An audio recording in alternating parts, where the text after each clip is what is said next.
Hi everybody. You are now in week 3 of your Applications in Gerontology class, and you are on to lesson 2 of Unit 2 in Settings, which is the subacute and sniff setting. This week, along with being in lab and continuing to do your individual fieldworks at the variety of settings you've been assigned to, you will be working on a BADL video assignment, which is your basic ADL video assignment. And you will be uploading a video. Please follow the links on how to create a video. I am currently using Screencast-O-Matic, which creates a nice short 15-minute video for free. You can use that and upload it to YouTube or to an MP4. You also have Kaltura Media, which is embedded into Blackboard, and there is a link for you to see how to use Kaltura Video.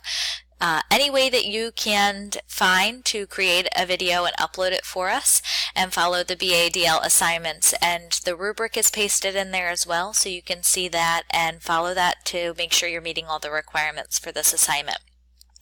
Please make sure if you're using a Mac that you don't use the software for videos that's used on a Mac, because it won't translate exactly for us to be able to see it here. So use some kind of video source like Kaltura Media or YouTube or some other kind of, or if you have Windows Media Player, we can use that as well. But we can't just use a straight video downloaded from a Mac, so you'll have to upload it to some kind of source.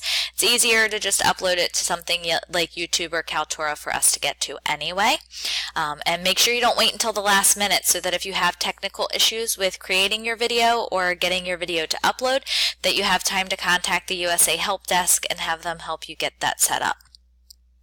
Also, you're doing your group evaluation and treatment plan this week, and so you've already been placed into your groups for the evaluation and treatment plan, and you can see those groups under the group tab. You've already watched the evaluation, and all of the information about evaluation and treatment plan write-ups are within the assignments for this unit, and so you can go in there and see the templates that you should use and the rubrics for both the evaluation and the treatment.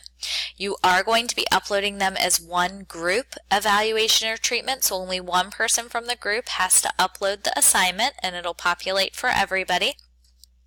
And you are uploading them as two separate documents, an evaluation document and a treatment plan document. Okay, and in this week during lab, you're going to be looking at falls and when and how to assess them. You should also be keeping up with your readings within your textbook and making sure that you keep up with the information online. So that is all of the technical stuff about this unit, and now on to the fun things. So I bet that if I polled you guys, that many of you would probably think about working in a skilled nursing facility and kind of roll your eyes or get a little grossed out, or certainly not raise your hand when I said, who wants to work in a skilled nursing facility? It is a unique and different type of place to work, and I would say that no two skilled nursing facilities are exactly alike.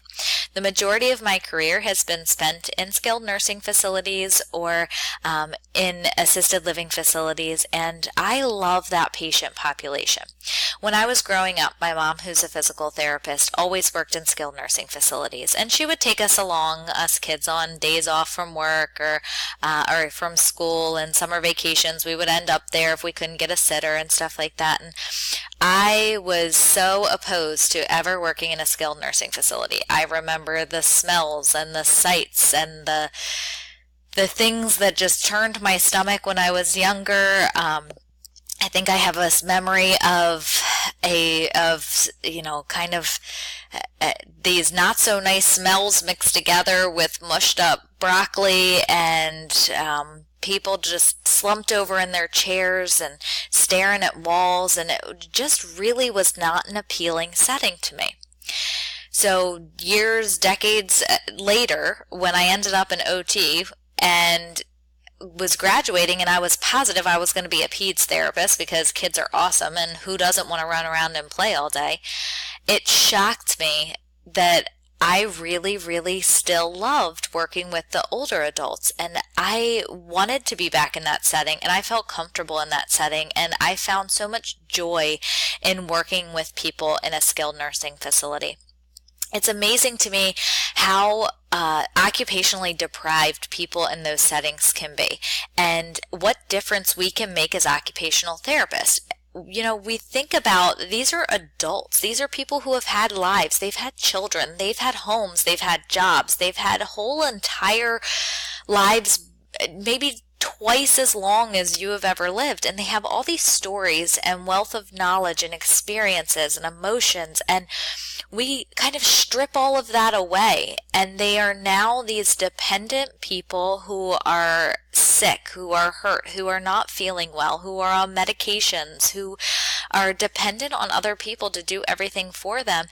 And it doesn't occur to a lot of people that there is such a dichotomy in that for that person, and there is so much of a loss and a grief, even if it's only a temporary stay, that most healthcare professionals don't really address. And us as occupational therapists, we're so well suited to really approach them with this more biopsychosocial model, where we're treating not only the hip fracture replacement, not only the rotator cuff repair, or the fall that they had, or the stroke that they just are recovering from. We're not just treating those things. We are very well poised, and some of the only people in the facility who's really looking at also that impact on their now lack of independence. And you've taken them from living by themselves with their pets in their home, and waking up when they want and eating what they want and going outside for a walk when they want, and we've stuck them into a room with a roommate that they don't know, who snores all night long, and nurses who are outside of their room talking all night, and fluorescent lights, and Jerry Springer on the TV, and curtains to give them privacy, which those curtains don't give you any kind of privacy, and food that they don't want to eat, and we're making them work in a gym through the pain as if it's nothing. And so I see this opportunity within skilled nursing facilities, at least for me, where there was such an opportunity for me to harness all those things that drew me to OT, all of that reasoning that I wanted to be in that profession, that psychosocial approach to care, that holistic approach to care. And amazingly enough, skilled nursing is where I found the best place for that holistic approach to care, because I was the only one approaching the client like that and really putting that effort forward. And so I could shine as an OT. I could show how OT shines in that setting. And with the, you're working with people, and sometimes it's long term, sometimes it's short term, but you do develop a little bit of a relationship, or a big relationship with these people, and you get to know them and their families. And for me, at least, skilled nursing no longer was that place that smelled with a bunch of old people who were slumped over in those chairs who were never going to get out of there, and became a place where I could really see why occupational therapy was this necessary profession that could really impact patient outcomes, that could really impact families, and a place where I could make a difference in people's lives. And so, despite everything that I went into, all those preconceived notions, I still would go back to working in a skilled nursing facility in a heartbeat. And every time I get to take anybody there, any students there and stuff like that for classes, it's always just such a place in my heart, because you can look around and see the need, see really clearly where OT fits in, and the smile on their faces when you make them feel like a human being again is amazing. When you make them feel like they can do something, when you give them that opportunity to be a small part of who they used to be, it's really inspiring, and it makes you come back day to day, and it makes you forget about anything that you might be concerned about working in a skilled nursing facility, and any of the not so great parts of it.